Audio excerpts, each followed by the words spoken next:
You can be the ripest, juiciest peach in the world, and there's still going to be somebody who hates peaches. What is up, YouTube? Today I want to talk to you a little bit about rejection. So I make a lot of videos around giving tips, interviewing, how you should prepare, but the inevitable will happen someday, somehow, whether it's from a professional capacity or a personal one, where someone just tells you no, they don't want you, or they don't want you as part of their company. What do? Let's just call it as it is, okay? It sucks. It makes you question your worth. It makes you question, what did I do wrong? And then you kind of replay everything back in your head. In today's video, I want to talk about sort of the buckets of things that you can change and how to deal with the things that you cannot change, because there are factors going into why you might have got rejected that you just can't change. And so what do you do in that case? So having been in the industry for a while now, I had my fair share of rejections. And so I personally took them really hard, I think, in the beginning of my career, because that was when I was really doubting my abilities and myself. But as I grew into myself, my skin, my skills, it definitely felt a little bit easier to get over once you don't equate the rejection to being the rejection of your value, but rather the rejection of your fit with the company. This is all to say you are definitely not alone. I feel like the job rejection is something like everyone should experience, because it means that you took a shot, it means that you tried, and it's a universal experience that essentially humbles you. It makes you feel like, okay, maybe I need to rethink this tactic. Maybe I need to rethink my application, my portfolio presentation, but not necessarily question your worth. It's more of, am I putting my best self out there so that this potential employer can see me in the same light that I know I can bring, like the value that I can bring in the everyday work. So here are some things why you might not be landing your UX job and what you can do about them. Number one, if you're told that you don't have the relevant experience. If this is a new industry that you're trying to break into, I can suggest that you take some volunteer gigs, so making a website or a product for someone in the industry, either an MVP version just to get a little bit of that experience in, or if that's not in your availability right now, maybe do some not-for-profit hackathons. Those are definitely a little bit of a shorter amount of time investment, but can yield you some relevant business experience in the industry that you want to break into. I also want you to ask yourself, are you being honest? Are you applying to an industry that has a very steep business learning curve and you simply don't have the experience in it? Does it make sense for you to target that industry? And are there industries that you can pivot into that are more suited to your existing background and experience? So I really want to make sure that folks are getting honest with themselves. If you've never ever done any fintech work and you've come from something completely opposite, like maybe entertainment or something like that, it could be, again, a very steep learning curve. And if you haven't shown a portfolio example or a relevant industry experience, it could be tough for you to break into the industry. Not impossible, but definitely tougher. Second reason why you might not be landing that UX interview is you're not able to adequately answer the questions that are asked. What are some things that you can do about this? Do you have an answer prepared for most commonly asked UX questions? If no, this is when you need to literally craft an answer for every question that you think will be asked. Google them, look up a list of questions on YouTube. There are so many videos out there that are, outlining typical questions that you get asked, and remember to craft it in a very meaningful and thoughtful way that will give some context to your answer and talk about what actions and tasks you did and the results that you drove.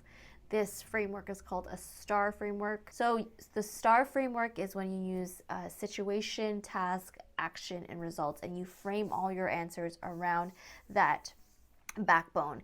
That will ensure that your answers will have sort of a storytelling format to it and allow the interviewer to very easily follow along with you. You can also practice with peers, friends, or industry experts. Sites like ADP I find are really, really helpful because you can actually filter through different levels. If you're applying as a senior, you might want a director level to review your portfolio or your presentation. And so practicing is going to really help you get that storytelling down packed and really get to know your case study, and all the answers or the questions that might arise, you will have better answers to. Number 3, your case study is not compelling enough. This is a tough one to nail down. It can be super subjective from company to company. One portfolio presentation might be stellar to one company and might fall short of the mark to another. And this is no way a reflection of you as a designer. It is simply what the company is looking for. I think the main thing is getting lots of feedback early on and really often from peers and design leaders on your portfolio, so that you are catering it A, to the company that you're interviewing to, and B, to the level at which you're applying to. I would always assume that folks who are applying at a senior level have end-to-end projects, whereas folks who are maybe at an earlier junior intermediate might have pieces of a project. But I would still, again, expect them to know the end-to-end process, but not necessarily have end-to-end experience.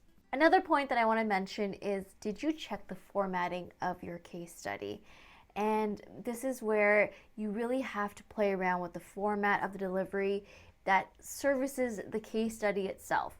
Are you showing the right screenshots? Are you giving call outs to the different features that you've designed?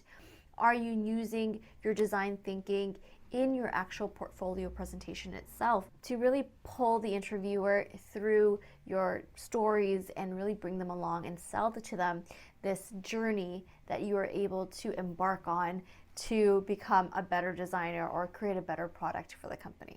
And the last point for this is, it's not enough to have a good presentation, but you really have to sell it. You have to talk enthusiastically and be really excited and really sell that storytelling aspect of it, because I think in a very meta, unconscious way, your ability to present your portfolio is also telling of your oral skills and being able to present your case studies or your findings or your design or just to stakeholders in general.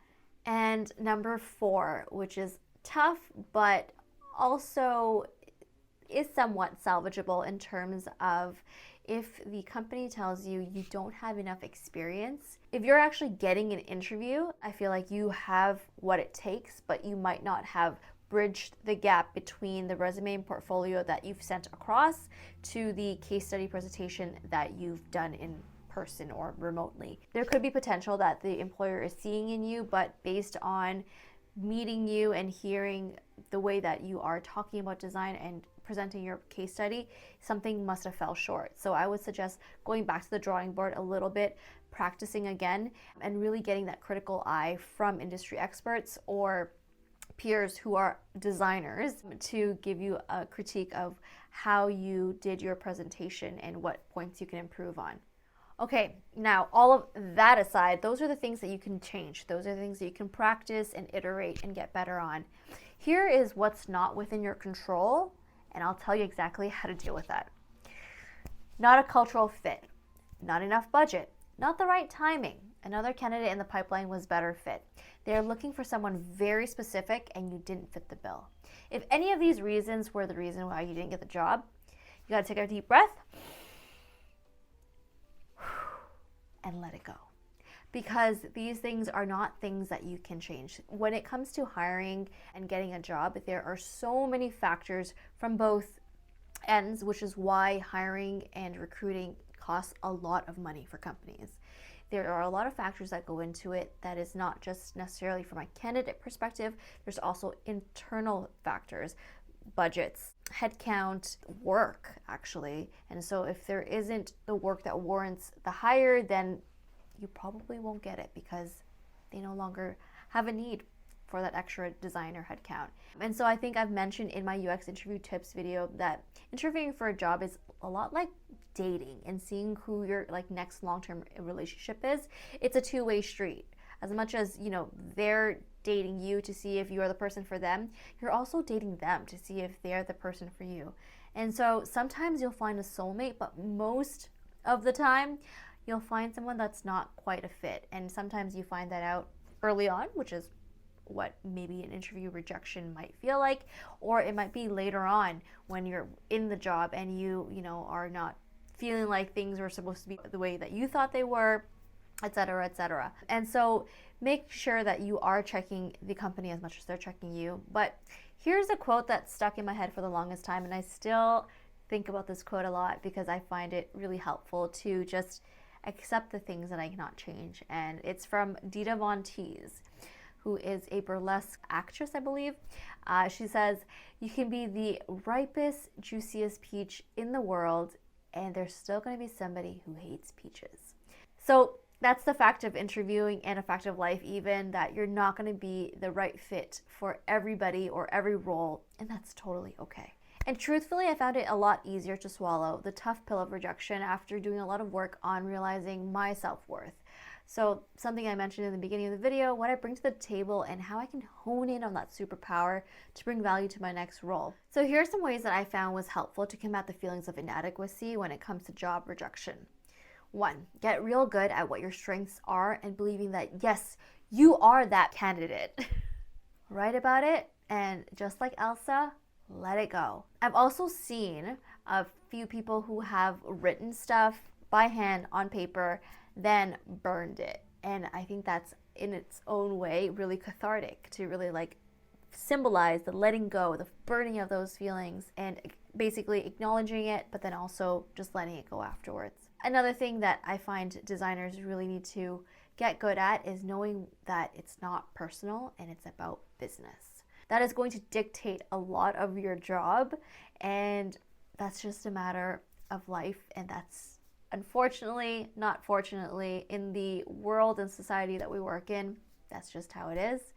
And know that there are a lot of jobs out there right now, but keeping yourself honest to continual improvement on your portfolio and interviewing skills will just help you flex that muscle a lot more and get that experience in interviewing, because it is a skill. Interviewing is a skill to be able to highlight your skills under pressure and to communicate and answer succinctly in a very high stress environment. And so it's not something that just comes easy. Give yourself grace, give yourself time, but make sure that you're keeping yourself accountable to that growth mindset, and that will just carry you really well into your career as a designer. Lastly, as someone that was in this crazy job market, hunting, interviewing, it's an extremely competitive market out there right now, and I think it is 100% in the candidate's favor. So get out there, practice that portfolio, making sure that you're really honing that portfolio and your presentation skills, and carpe diem. Seize the day. Put your best foot out there, but at the end of the day, accept the things that you cannot change, and in the things that you can change, make sure you do. If you're currently preparing for your next interview and you found this video helpful, please check out my other videos that I have on red flags in an interview, as well as common UX questions and how to answer them. Until the next video, I'll talk to you soon. Bye-bye.